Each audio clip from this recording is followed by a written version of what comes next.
Bismillahirrahmanirrahim. Assalamualaikum warahmatullahi wabarakatuh.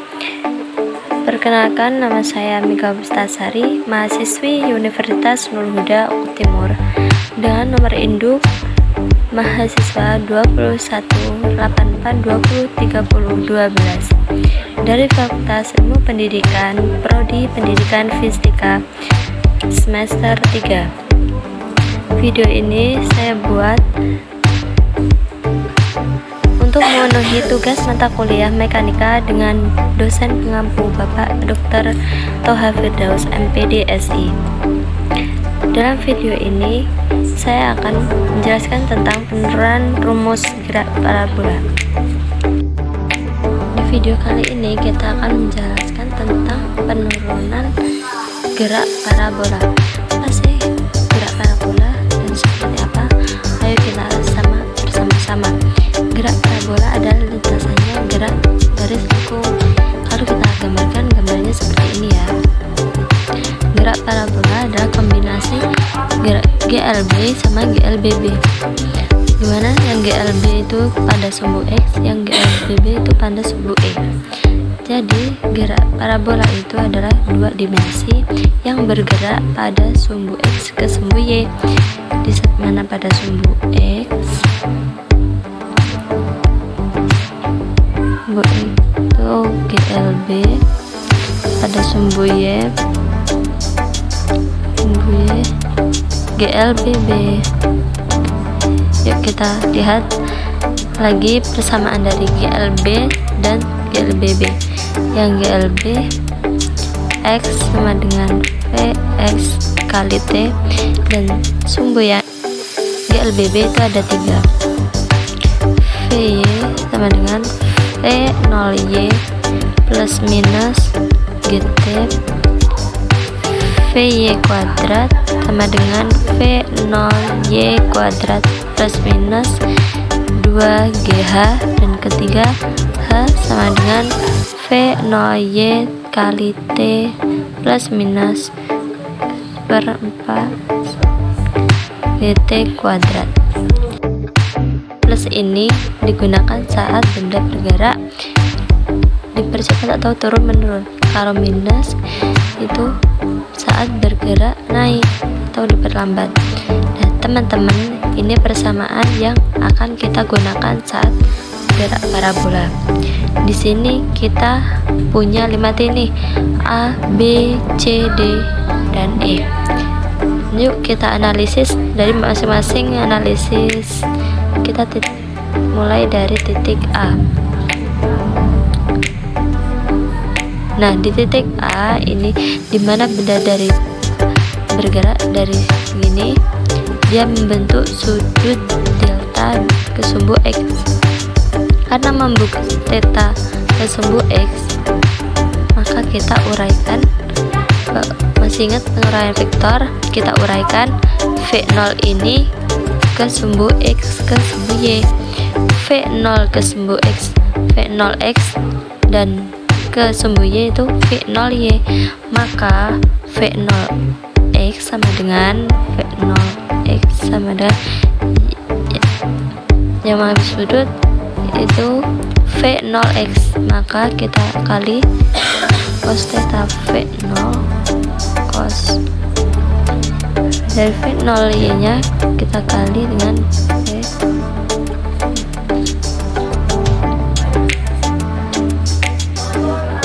Selanjutnya kita ke titik B.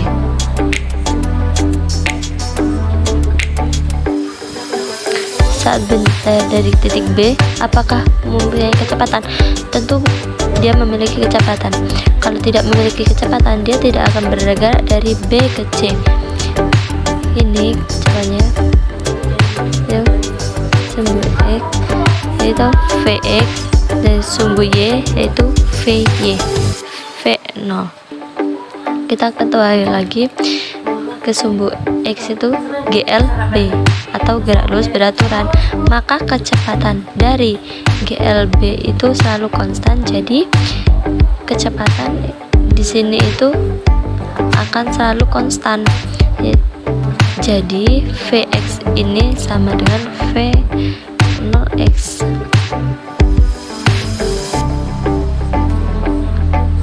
kalau kita tulis sama dengan Vx sama dengan V0x. Nah, yang Vx sama dengan V0 cos theta. Nah, untuk yang Vy nya kita cari persamaan dengan menggunakan GLBB yang pertama, yaitu Vy sama dengan V0y min GT. Kita pakai minus karena diperlambat. Selanjutnya Vy sama dengan V0 sin theta min GT. Selanjutnya pada titik B, dia kan punya jarak ini antara A ke titik B. Gimana sih cara menghitung jaraknya antara titik A ke B? Maka kita gunakan yang GLB X sama dengan Vx kali T. Maka X sama dengan Vx kali T dikali sama dengan V0 cos theta kali T. Inilah cara menghitung jarak antara titik A ke B. Selanjutnya di titik A, di titik B ini kan mempunyai ketinggian. Gimana cara menghitungnya? Jadi untuk menghitung ketinggian di titik B ini, kita gunakan persamaan dari GLBB yang ketiga, atau H sama dengan V0 kali T kuadrat. Kita masukkan H sama dengan V0y dikali T setengah T kuadrat. Kita masukkan itu H sama dengan V0 sin theta kali T min setengah GT kuadrat. Nah, terus kita lanjut ke titik C.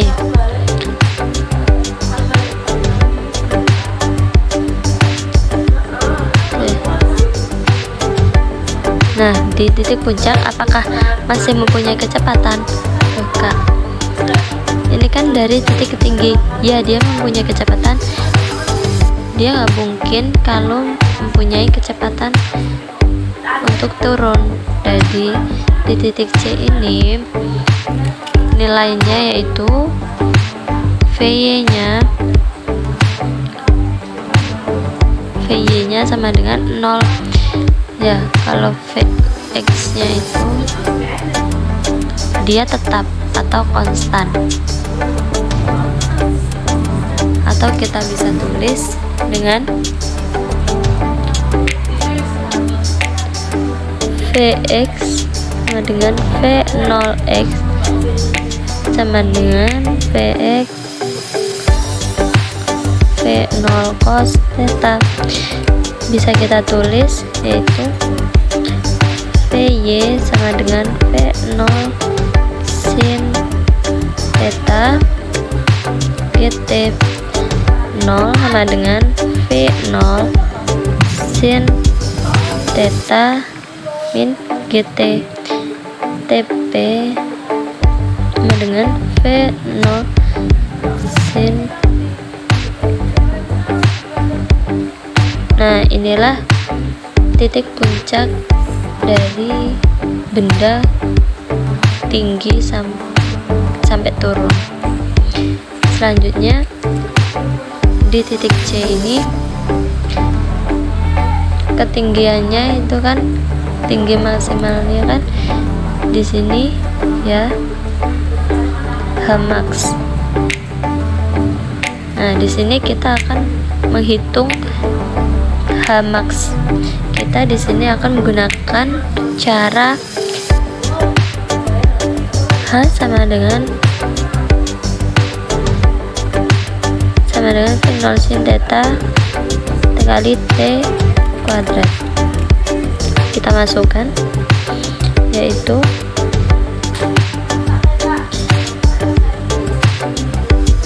H sama dengan V0 sin theta kali T min per 2 GT kuadrat, atau H max sama dengan V0 sin theta. Di sini kita menggunakan titik puncak, maka V0 kali sin theta per G dikurang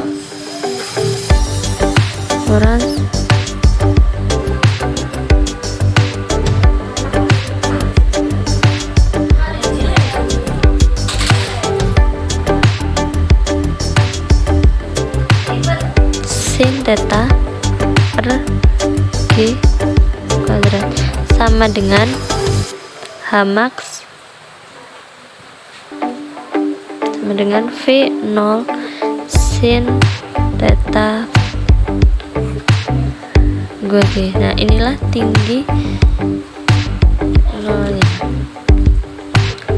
Nah, sekarang kita akan menghitung di titik E. Kenapa kita tidak menghitung titik D? Karena persamaannya sama dengan titik B. Jadi ini kan nanti kita akan memakai yang min. Kalau yang B tadi kan yang plus. Jadi kita akan menghitung titik E. Titik E ini kan titik terjauh. Jadi titik A ke titik C membutuhkan 2 sekon. Jadi untuk membutuhkan waktu A ke E, kita membutuhkan 2 kali atau 4 sekon. Jadi T max titik E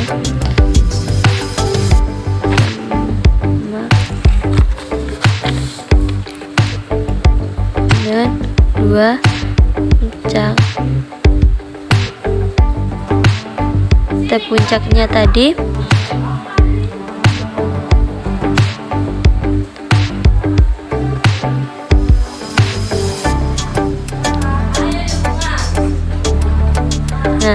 tadi puncaknya tadi yaitu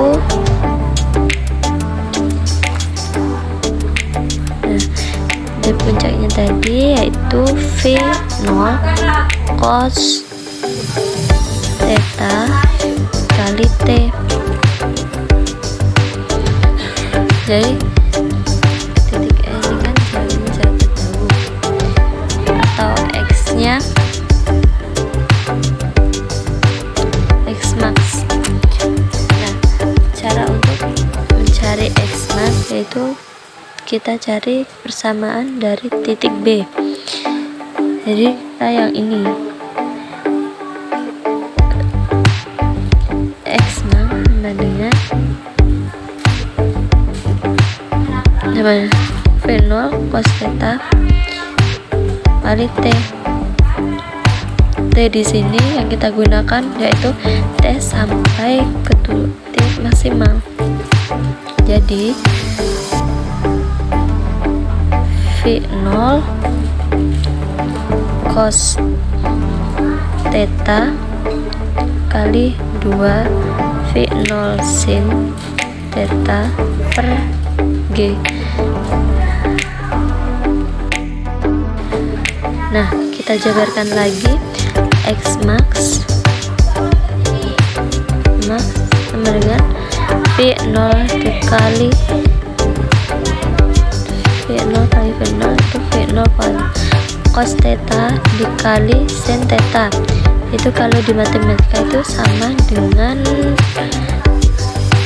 2 sin theta kali cos theta sama dengan sin 2 theta.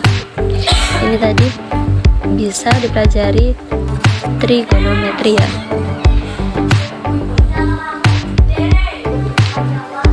Nah, Jadi ini kita masukkan yaitu sin 2 theta itu dikali per G. Nah, inilah persamaan kita yang kita cari jarak maksimumnya. Nah, itulah penjelasan dari saya. Apabila ada yang kurang atau yang lebih, saya mohon maaf yang sebesar-besarnya. Saya akhiri. Wassalamualaikum warahmatullahi wabarakatuh.